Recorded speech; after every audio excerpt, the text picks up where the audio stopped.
It is Tuesday, April 16th. Here's what we're working on today. The Ontario government set to announce millions to refurbish the Sir Adam Beck generating station. Finance Minister Chrystia Freeland is finally set to present the federal budget in the House of Commons today. And the armor on the set of the movie Rust has been sentenced to 18 months in prison.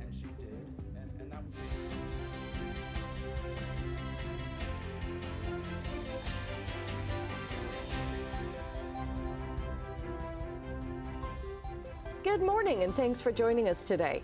It is a lovely day shaping. It is. Yeah. We got the bikes out yesterday. Did you? Oh, we went for a bike ride at the park.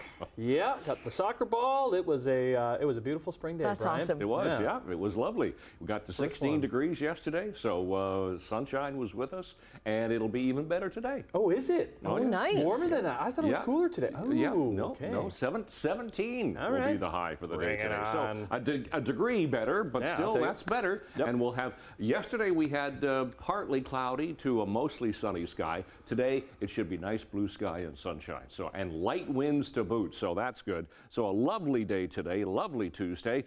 Tomorrow, well, actually tonight the clouds roll in. Tomorrow it's going to be rain, and then the showers stick around Thursday, even into Friday as well. So we do have some instability in the forecast, but nope, not today. Enjoy today, lovely sunshine. Temperature actually at the moment is 8 degrees, so it's a nice mild start to the morning here, so enjoy that as well. Enjoying the road so far this morning, nothing to see, nothing to talk about. 403 Waterdown Road. That's doing okay, so all moving in the Hamilton area very, very nicely. Let's go to some MTO traffic cameras as I point to my controller here. Here's the QEW at the Red Hill Creek. That's pretty light still this morning, moving nicely, Toronto bound away from us. Now Toronto bounds towards us as we go to the top of the Skyway Bridge. And here's a look at east of Appleby. Nothing on the roads right now. We'll look at weather and traffic coming up in detail in a few minutes. Right now, the news. Hey, thanks very much, Brian. Well, Hamilton police say one person has died after a crash on the East Mountain. Police say a 36-year-old man was riding an e-bike when he lost control near Glen Valley Drive yesterday afternoon. That stretch of road was closed for several hours. It's since reopened. The collision reconstruction unit is investigating. They're asking witnesses or anyone with dashcam video to reach out. Well, CHCH News has learned the provincial government is going to be announcing hundreds of millions of dollars in funding to refurbish parts of the Sir Adam Beck facility in Niagara. So around 20 units going to be refurbished, all part of a plan that will allow the facility to provide clean, green, and renewable hydroelectricity for the next 30 years. That announcement is going to be happening this morning at 9:30. We will be streaming that on our website, chch.com, and our Simone Gavros is on her way to Niagara this morning to dig into the story. Highway 413 is going ahead thanks to an agreement reached between the Ontario government and the federal government. And the two have signed a memorandum of understanding that sets up a joint working group to minimize the planned highway's environmental impacts in areas of federal jurisdiction. The proposed 52-kilometer highway will connect 3 Greater Toronto Area regions. It's been touted as part of the province's plan to fight gridlock and expand public transit. Environmental groups and others, though, say it would encourage sprawl into the protected greenbelt, pave over farmland, and jeopardize the health of at-risk frog and fish species. Hamilton's transit union is threatening to fight the city over the future operations of Hamilton's LRT. Now, the bus union in Hamilton says City Hall, they're going to have a fight on its hands if the LRT is operated by a private company and not by their own members. The union, well, they went on strike, you might remember, last November over a pay increase. And to say 67% of people that they surveyed support them to run the light transit. The union also had other supporters by their side yesterday. This is fundamentally a conversation about attempts to privatize public services, to privatize our public good in order that corporations and private companies can take all of the profits on the backs of taxpayers and workers. It's Hamilton MP Matthew Green. The project's price tag has gone from around $1 billion to $3.4 billion. Hamilton City Councillors, they're going to vote if the LRT should be run by the HSR or a private company. That's going to take place tomorrow. Metrolinx is adding hundreds of new weekly trips to its GO train schedule around the GTHA. Premier Doug Ford made the announcement in Milton, saying starting at the end of April on the Lakeshore West Line between Oakville and Union Station, weekend train service will increase from every 30 minutes to every 15 minutes in the afternoon and at night. The Kitchener line will also see a new 30-minute weekday during the weekday trip during the midday. In Niagara, the final train, Saturday train between Toronto and Niagara, will change from the current time of 5:03 to 6:21. And on weekdays, the last train to the Falls will depart earlier from 10:52 p.m. to 10:22 p.m. I see Niagara growing, the service growing in Niagara. We're keeping close tabs on what our ridership is and what riders want, and we are very excited to expand the Niagara service. Metrolinx says the long-term goal is to see more trains between Niagara and Toronto's Union Station. Town staff will introduce proposed changes to Oakville's official plan and zoning bylaw on May 6th that would see more housing across town. The proposed changes would allow up to 4 housing units for every detached residential property across Oakville and would set up a designated special policy area within 800 meters of Sheridan College. Townhomes and low-rise apartment-style buildings will also be permitted in that area. The changes are to improve the availability and range of housing options in Oakville and to facilitate the town's access to funding from the Federal Housing Accelerator Fund. Well, lung cancer is thought of as being a smoker's disease, but Health Canada says about 16% of deaths are in people who have never smoked. Researchers say secondhand smoke is a contributor, but there's something else that's making people sick. It is a colorless, odorless gas that builds up in homes. It's radon. It's a radioactive gas that can seep into homes and buildings through the soil. Health Canada estimates over 3,000 lung cancer deaths are linked to radon every year. Testing for the gas is fairly straightforward, and it's very inexpensive. Official guidelines are available on the Government of Canada's website and on the Canadian National Radon Proficiency Program. It offers a list of approved testing devices. Well, let's get into sports, shall we? Let's get things off down at the Dome as the Evil Empire arrive to face off against the Blue Jays to kick off a 3-game series as the first place Yankees were trying to keep their strong start going. It's a fair ball. It's going to get down into the corner. Bichette will come in to score easily. And Alejandro Kirk with his first extra base hit of the season, and it drives in a run.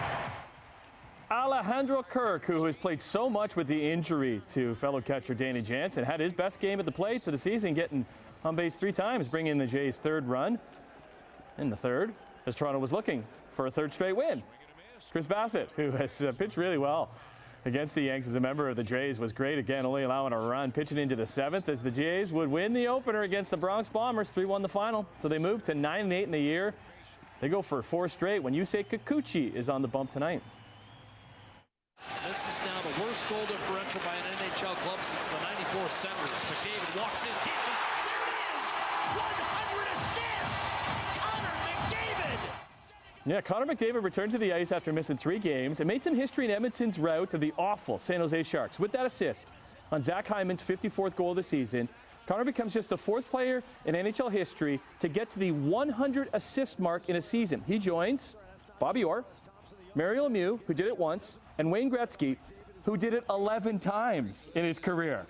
All part of the 9-2 win by the Oilers. It's been 30 years since a player got to 100. And we could have 2 this season. Nikita Kucherov got to 99, and Tampa's lost to Buffalo last night. He has 1 more game against the Leafs tomorrow to try and become the 6th member of the 100 assist club. Gostisbehere, Perron, cuts to the middle. Down low, Raymond, chance to shoot. What a thrilling end in the Motor City as the Red Wings are vying for that final wildcard spot in the East. Down 4-1 against Montreal. They came all the way back to tie the game at 4 on that Lucas Raymond goal with just over a minute left to force overtime. And it'd be Raymond once again to score the winner in OT. The Red Wings are still alive. They need a win against the Habs tonight in Montreal and then some help. That's because the Washington Capitals control their playoff lives. after they shut out the Boston Bruins 2-0 last night. The New York Islanders booked the final spot in the Metropolitan with a win, meaning there is one spot left. So all the Caps need to do is win tonight in Philadelphia. They're in. If they lose, it opens the door for the Wings, for the Penguins, for the Flyers, who are technically still alive. It's going to be a great last couple days in the league. Great night in the basketball world, especially because of what happened last night in New York. With the first pick in the 2024 WNBA draft, the Indiana Fever select Caitlin Clark, University of Iowa. A surprise to absolutely no one. Caitlin Clark being selected first overall by the Indiana Fever in the WNBA draft last night in New York.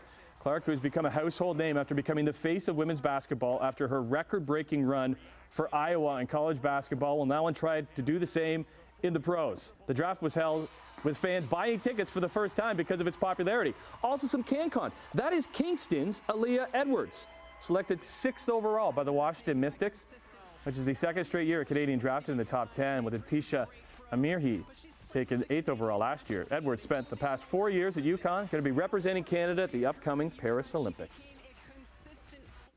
It's 6:11, and it's a Tuesday morning, and it's going to be a beautiful Tuesday. It's the 16th of April. We're looking pretty good so far on the roads this morning. Getting some light in the sky already here, as you can see. 403 Waterdown Road, still doing fine, so nothing to see there. Let's go back into St. Catharines. We'll start there.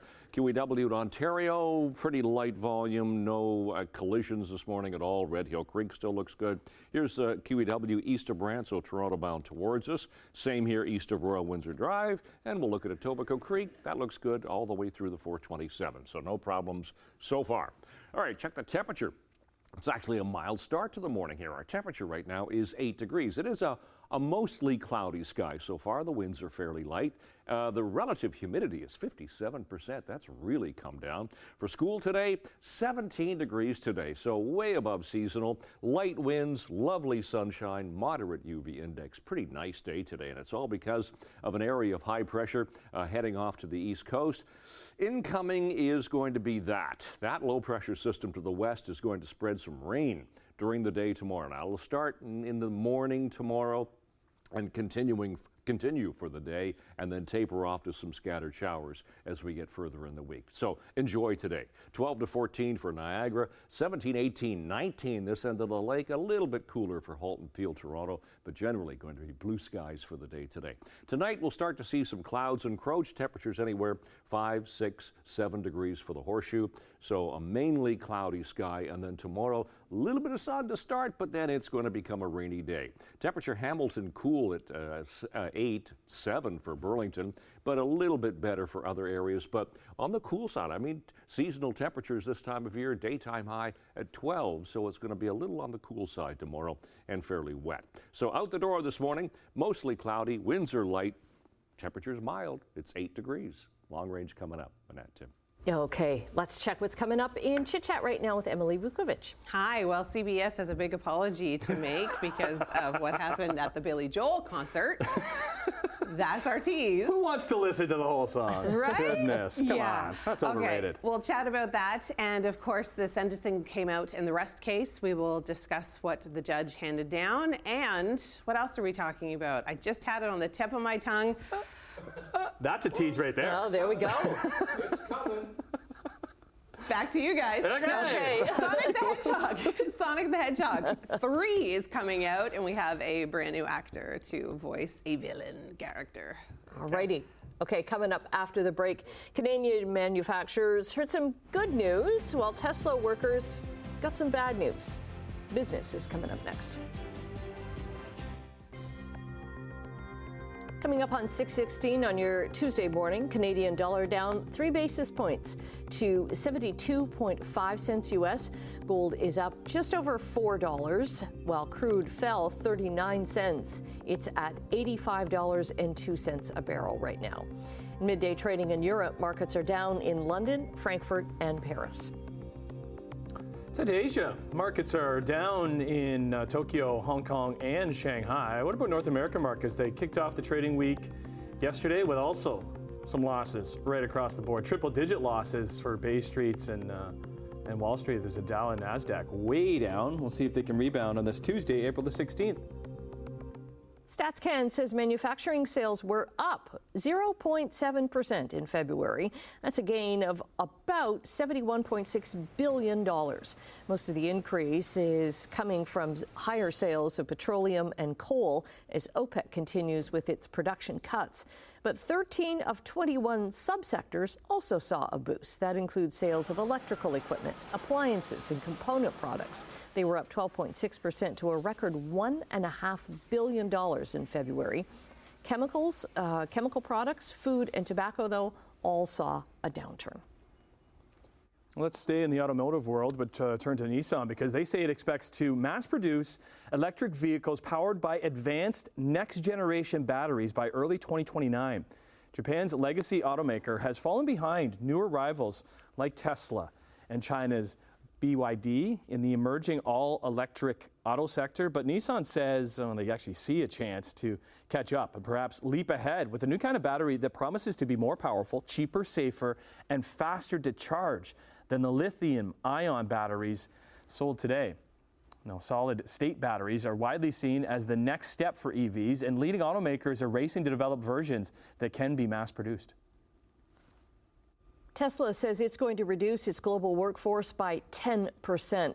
The announcement came in an email to staff. The company's chief executive officer listed duplication of roles and the need to reduce costs. There's been a big slowdown in EV interest and sales. For Tesla, it meant for the first time ever that it registered decline in its deliveries. It was a miss of 8.5% for the first quarter.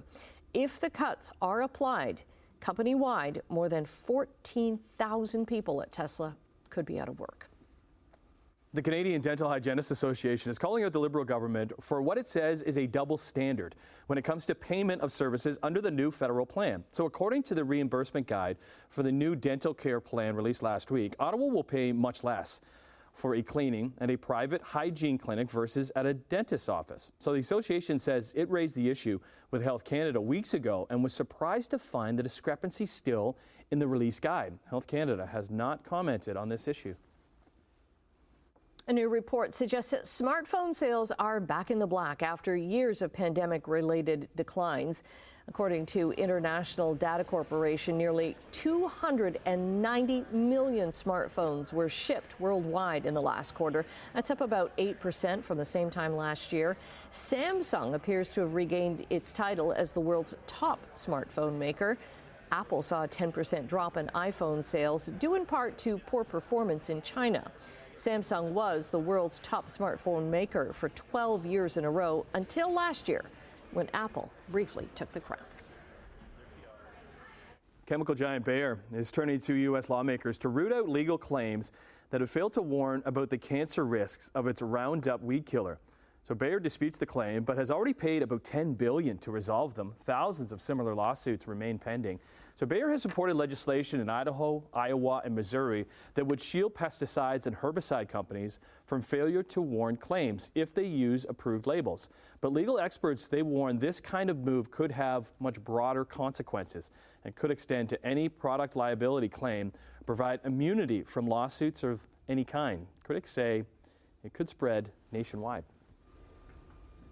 Okay, 6:20 right now. We're taking a quick break because the music is playing. It's like the Oscars. Gotta get out of here. Bright's going to be back, but here, traffic. What happens when the music ends? 6:23 on this Tuesday morning. The sun is not quite up yet, but soon. Here's a look at the QEW Niagara, St. Catharines. Nice dry road conditions, no volume right there. Looks good. Starting to get busy across the top of the Skyway Bridge, going down to North Shore Boulevard. Seeing a lot of brake lights coming on in the distance. Normal volume. Building east of Appleby Line looks good. No problems at Lawrence Park. Here's where we have the problem. It's the 401 heading westbound in the collector lanes. We've got 3 lanes blocked here.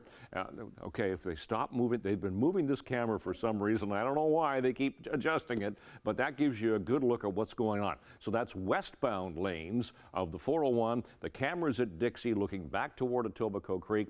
You can see we've got multi-vehicle collision here. It's on the right part of the highway. It's on the left part of the highway as well. So everybody's got to kind of squeeze through into the middle. We'll continue to monitor that. All right, let's get to temperatures. Temperatures are pretty good to start the morning here. 8 degrees for Hamilton right now, and for Toronto. 6 Grimsby, 7 into Mississauga. When you talk about seasonals for an overnight low, 2 degrees, so it's a mild start. 12 for the daytime high. We'll beat that again today. Those are our sun times. Sun comes up 6:34, so 10 minutes from right now, and those are our records for today. And yeah, we're going to see the sunshine today. So for school, we should be 7 degrees, 7 to 8 for the first bell. Temperature could dip a little bit at sunrise. But after school, 17 degrees. That's our high for the day today. So way above seasonal. Lovely day today with light winds. Enjoy that. Tonight we dip to 5. The clouds roll in tomorrow. There's a chance of a little bit of sunshine just as the sun comes up, and then the rain settles in. High of only 8, so a cool day tomorrow. Then temperatures bounce back. We get some showers Thursday, Friday. Saturday, it's a slim chance of a shower, otherwise some sun. And we noticed Sunday, even into Earth Day on Monday, temperatures a little bit below to right on seasonal. That's your forecast. Annette, Tim. Okay, so the Olympics are upcoming this summer. And you're starting to see like the outfits and uniforms being released, and Nike is facing a wee bit of backlash over one of the new outfit designs for the U.S. women's track and field Olympic team. So Nike recently released these images of the outfits. The women's leotard with its high-cut bikini line has triggered a wave of criticism on social media, with many current and former athletes saying it's going to be hard to compete if you're thinking about what may be hanging out. After the criticism, Nike issued a statement saying the leotard design is one of many styles to choose from. Tailoring options would be available. A spokesman for USA Track and Field confirmed the collection includes 50 pieces and said Nike did consult with athletes throughout the design process to make sure that they're comfortable. Now, we haven't seen Canada's kits just yet. But this photo from CBS reporter Jasmine Wimbish is making the rounds on social media, and it shows, well, there's nothing hanging out there. Well, but the American ones, are both those women's? No, one is men's and one's women's. The one on the left was men's. Was the men? Yeah. Okay. Can we bring that back up for a second, the picture of the women's, Laura? It looks like a bathing suit. I know, I just want to lose the banner at the bottom because you can't really... Yeah, so like look at that cut. Oh yeah. But you have to, like, how do they release, like they would have to talk to athletes about this. And they did. So USA Track and Field says that Nike did consult with athletes. So where's the backlash coming from then? Is it just social media? Yeah, is it just people looking at that have never competed before and don't know? But some current athletes are complaining about it. Okay, Okay, how would you even walk in that? Like, I mean, that's high cut for a bathing I've suit. always thought, too, in the Olympics, if you watch it, specifically track and field, of what they wear, you're just like, how is that comfortable? How can you do all the stuff that you do in that outfit? That's There's some hurdles to go over here, shall we say. If you want to be entertained, take a look at the comment section once they release that. Oh, there's some good comedy in there. Yeah. Okay. Off and running we're going on this Tuesday morning. We'll see you in a couple minutes. Off and running. See what